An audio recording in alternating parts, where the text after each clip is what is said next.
So ఇప్పుడు మరి ఈ తెలంగాణ తల్లి విగ్రహం నరనరాన జీర్ణించుకుపోయింది. ప్రతి ఒక్కరిని ఏకం చేసింది. ఆ ఉద్వేగం, ఆ ఉత్తేజం అనేది ఇంతకాలం కలిగించింది. ఇప్పుడు చూసినటువంటి ఆ విగ్రహం సరికొత్త విగ్రహంలో తెలంగాణకు ఒక ఆత్మలాగా కనిపించట్లేదు అనే ఒక మాట. దాని మీదే వివాదాలు ఎందుకు రన్ అవుతున్నాయి? ఇది కూడా పొలిటికలే చెప్పినాను కదా నేను. హ్మ్. ఇప్పుడు ఏమంటున్నారు, ఇంతకాలం ఉన్న విగ్రహాన్ని కాదని ఈ విగ్రహాన్ని ఎందుకు పెడుతున్నారంటే, ఆయన ఇవాళ శాసనసభలో పెద్ద వివరణ ఇచ్చినాడు ముఖ్యమంత్రి. ఇప్పుడు ఈ విగ్రహాన్ని ఎట్లా తయారు చేసినాం, ఎవరెవరితో మాట్లాడినాం, అందులో ఏమేమి ఉన్నాయి ఇవన్నీ చెప్పినాడు ఆయన. ఆయన ఇప్పుడు అదే ఇంతకుముందు మనం మాట్లాడుకుంది, ఇదంతా కూడా పొలిటికల్ ఇది అన్నట్టు. హ్మ్. ఇప్పుడు ఇంతకాలం కేసీఆర్ కానీ, ఆయన ప్రభుత్వం కానీ, ఆయన పార్టీ కానీ పెట్టిన విగ్రహాలు అధికారికంగా ప్రకటన చేయలేదు, అధికారికంగా ఒక జియో లాంటిది ఇష్యూ చేయలేదు అన్నారు. మరి అవన్నీ ఏం చేయకపోవడం అనేది వాళ్ళ పొరపాటే కదా. అప్పుడు వాళ్ళు అదే చేసి ఎస్టాబ్లిష్ ఇప్పుడు వాళ్ళ ఒకటి ఉందండి. అంటే ఇది ఎంతమందికి నచ్చుతుందో, ఎవరు దీన్ని యాక్సెప్ట్ వేరే చేస్తారు. ఉద్దేశంతో తీసుకుంటారో తెలియదు నాకు. కానీ భారతదేశానికి ఒక భారతమాత ఉన్నది. ఆంధ్రప్రదేశ్ ఉమ్మడి రాష్ట్రం ఉండగా తెలుగు తల్లి అని పెట్టినారు. ఇప్పటికి ఇంకా మనకు హైదరాబాద్లో తెలుగు తల్లి ఫ్లైఓవర్ ఉన్నది. ఇవాళ ఎవరో డిమాండ్ చేస్తున్నట్టున్నారు, తీన్మార్ తెలుగు మల్లన్న. తల్లి ఫ్లైఓవర్ను మళ్ళీ మార్చి తెలంగాణ తల్లి ఫ్లైఓవర్ అని చేయండి అని. ఓ భరతమాత, ఓ తెలుగు తల్లి, ఓ తెలంగాణ తల్లి, ప్రతి రాష్ట్రానికి ఓ తల్లి అనేది ఇదొకటి నేషనల్ ఇంటెగ్రిటీని భంగపరిచే విధంగా ఉన్నాయేమో ఇవన్నీ అని అనిపిస్తుంది ఓ రకంగా. అంటే భరతమాత మనందరిది ఒక దేశం, భారతదేశం. మనం భారతదేశంలో భాగంగా ఉన్నాం, విడిపోయి వేరే దేశంగా లేము. ఎందుకు వస్తున్నాయి ఇన్ని? ఇవన్నీ రాజ్యాలు కాదు, ఇవన్నీ రాష్ట్రాలు రాష్ట్రాలు, ఇవన్నీ రాష్ట్రాలు. మాది ఒక ఫెడరల్ సమాజం. మనం సమాఖ్య ఇది స్ఫూర్తి. అన్ని రాష్ట్రాలు కలిసి ఒక దేశంగా ఉన్నాం. ఈ దేశంలో భాగంగా ఉన్నాం మనం కాబట్టి అంతిమంగా భరతమాత. ఇవన్నీ కూడా ఏంటి అంటే మనం ఒక ఆ సమాజాన్ని కలిపి ఉంచడం కోసం, ప్రజలందరినీ ఒక సమాజంగా కలిసి ఉంచే క్రమంలో ఇట్లాంటివన్నీ ప్రతీకలన్నీ అవసరం అవుతాయి. నిజానికి తెలంగాణ తల్లి అంటే ఎవరు? నా ఇంట్లో నా తల్లి, మీ ఇంట్లో మీ తల్లి, వాళ్ళ ఇంట్లో వాళ్ళ తల్లి, ఎవరి తల్లి వాళ్ళకి తెలంగాణ తల్లి. ఈ అందరి తల్లులకు ప్రతీకగా తెలంగాణ తల్లి అనేది తప్ప ప్రత్యేకంగా ఓ తెలంగాణ తల్లి అని ఎవరు లేకుండా, ఓ సమ్మక్క ఉండే, ఓ సారక్క ఉండే, ఓ చాకల ఐలమ్మ ఉండే, అంతకుముందు ఝాన్సీ లక్ష్మీబాయి ఉండే, లేకపోతే ఇంకెవరో ఉండరు. వాళ్ళందరూ కూడా అంటే మన చరిత్రలో ఉన్న క్యారెక్టర్స్ అవి. తెలంగాణ తల్లి అనేది మన ఇది మనందరం కలిసి ఉండడం కోసం, మనకు ప్రేరణ కోసం అని చెప్పి మనం సృష్టించుకునే ప్రతీకలు, భావోద్వేగంగా ఉండింది అట్లా. సో ఇప్పుడు 10 ఏళ్ల పాటు ఉన్న తర్వాత మళ్ళీ సరికొత్తగా విగ్రహం వచ్చింది. మీరైతే పెట్టండి, మేము వచ్చిన తర్వాత మళ్ళీ మారుస్తాము అనేటువంటి ఒక మాట ఉంది. ఇది ఇప్పుడు ఎట్లుంటుందంటే 5 ఏళ్ళు ఇప్పుడు అదే నేను చెప్పేది. ఇప్పుడు చంద్రశేఖరరావు గారు ఏం చేసినారు? ఆయన అధికారంలో ఉన్న కాలంలో ఆయన తెలంగాణ రాష్ట్రం, ఆయన ఏమనుకున్నా, ఎవరు ఏమనుకున్నా, ఈ చరిత్రలో 2001 సంవత్సరం నుంచి 2014 సంవత్సరం వరకు ఒక పోరాటం జరిగింది ప్రత్యేక రాష్ట్రం కోసం. ఆ పోరాట ఫలితంగా తెలంగాణ రాష్ట్రం ఏర్పడింది 2014లో. ఆ 2014లో రాష్ట్రం ఏర్పడిన వెంటనే ఎన్నికల్లో గెలిచి తెలంగాణ రాష్ట్ర సమితి అధికారంలోకి వచ్చి చంద్రశేఖరరావు గారు ముఖ్యమంత్రి అయినారు. 2 టర్ములు ఆయన ముఖ్యమంత్రిగా ఉన్నారు అనేది చరిత్రలో ఉంటుంది. దాన్ని ఎవరు చెరిపేయలేరు. ఆయన అక్కడితో ఆగకుండా ఇంకేదో శాశ్వతం చేసుకోవాలి అనే ఒక తపనలో పడి ఉన్న సచివాలయాన్ని గులగొట్టినాడు ఆయన. ఇప్పుడు అప్పుడున్న సచివాలయం పనికిరాంది కాదు, లేదా అక్కడ సచివాలయంలో పరిపాలన జరగంది కాదు. ఆయన ఏమిటి దాన్ని కూల్చేసి తన పేరు శాశ్వతంగా నిలిచిపోవడం కోసం అని చెప్పి కొత్త భవనాలు నిర్మించినాడు.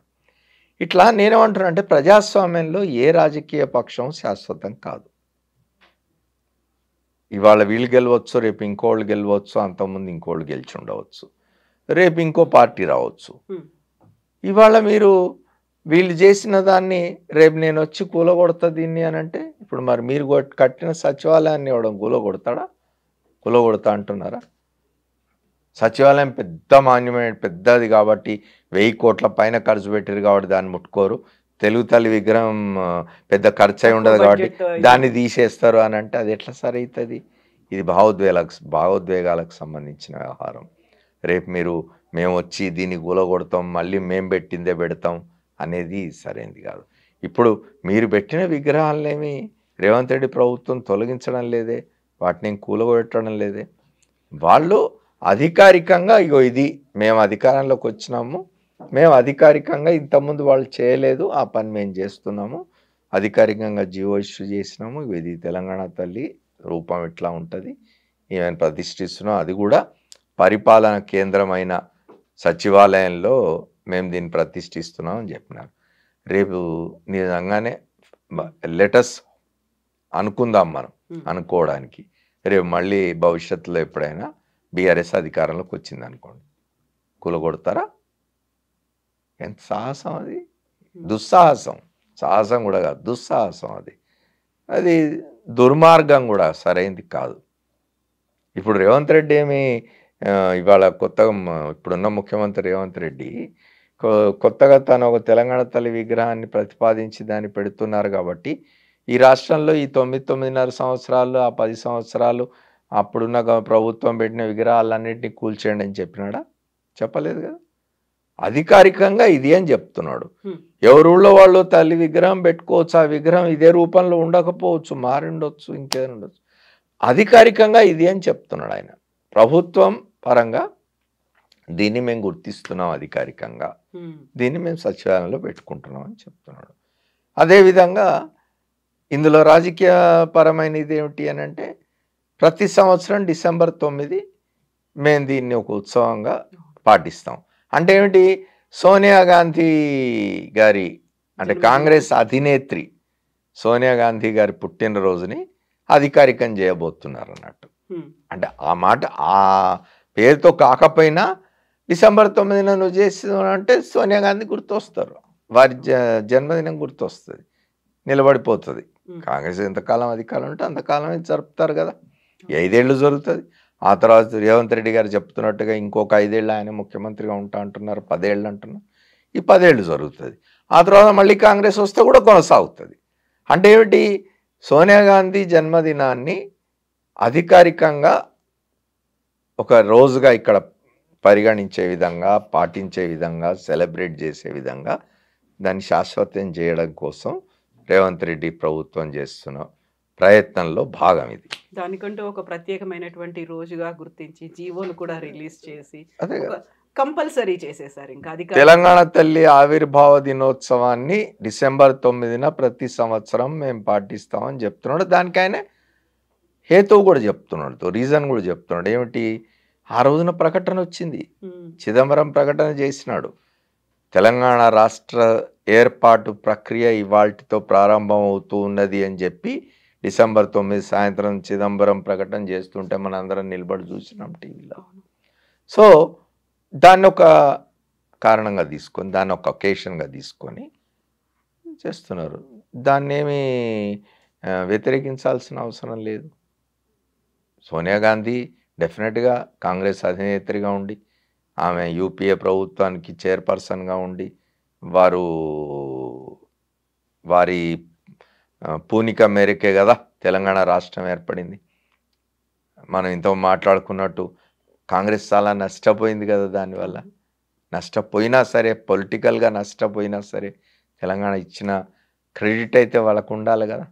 సో ఇప్పుడు ఎలాగూ ప్రతిష్టాపన అయిపోయింది, అధికారికంగా మనం నిర్వహిస్తామని ఒక జీవో కూడా వచ్చేసింది కాబట్టి ఇప్పుడు తెలంగాణ తల్లి విగ్రహం కాకుండా మిగతా అంశాల గురించి మాట్లాడుకొని రేపటి గురించి ఆలోచించాల్సినటువంటి అవసరం అయితే ఉంటుంది. ఇంకా తప్పనిసరిగా ఇప్పుడు ఈ సంవత్సర కాలంలో ఏం చేసినాము, ఎంతవరకు మనం ఎన్నికల ముందు ఇచ్చిన హామీల్లో ఎన్ని అమలు చేయగలిగినాం. ఎందుకంటే సంవత్సరం పూర్తయింది. మొన్న 7వ తేదీకి రేవంత్ రెడ్డి గారు ముఖ్యమంత్రిగా ప్రమాణ స్వీకారం చేసి 1 ఇయర్ పూర్తయింది. వాటికి ఒక 1 ఇయర్ గడిచిపోయింది. దానికి సంబంధించి సెలబ్రేషన్స్ కూడా జరిగినాయి వారం రోజుల పాటు. లాస్ట్ ఉన్నట్టున్నది. ఈ సంవత్సర కాలంలో మనం ఇచ్చిన హామీల్లో ఎన్ని నెరవేర్చగలిగినాం, ఎన్ని ఇంకా మనం నెరవేర్చాల్సినవి ఉన్నాయి. ఈ అధికారాన్ని ఏ రాజకీయ పార్టీ అయినా అధికారంలో శాశ్వతంగా ఉండాలనే కోరుకుంటుంది. అధికారాన్ని శాశ్వతం చేసుకోవడానికి లేదా దీర్ఘకాలం మనం అధికారంలో ఉండడానికి, మళ్ళీ ఎన్నికల్లో గెలవడానికి ప్రజలను మెప్పించాల్సిన అవసరం ఉన్నది. ప్రజలకు అవసరమైన సంక్షేమం అభివృద్ధి చేయాల్సిన అవసరం ఉన్నది. వాటికి సంబంధించి ఏం చేయాలి, ఏం ప్రణాళికలు వేసుకోవాలి, ఎటువంటి కార్యక్రమాలు మనం అమలు చేయాలి, ఎక్కడ తగ్గాలి, ఎక్కడ పెరగాలి, ఎక్కడ అవసరమైతే మన పద్ధతులను మార్చుకోవాలి, ఎక్కడ అవసరమైతే మన పనుల్ని సరి చేసుకోవాలి అనే విషయాన్ని రివ్యూ చేసుకొని పోవాల్సింది ఏ రాజకీయ పక్షమైన అధికారంలో ఉన్నప్పుడు. ఆ పని తప్పనిసరిగా ఇప్పుడు తెలంగాణలో అధికారంలో ఉన్న కాంగ్రెస్ పార్టీ, దానికి నాయకత్వం వహించి ముఖ్యమంత్రిగా ఉన్న రేవంత్ రెడ్డి గారు తప్పనిసరిగా ఆలోచిస్తారని అనుకుంటున్నాను. ప్రోగ్రెస్ రిపోర్ట్ కాకపోయినప్పటికీ సెల్ఫ్ అసెస్మెంట్ అయినా చేసుకొని ముందుకెళ్ళాలి. Of course. Thank you so much sir. Welcome.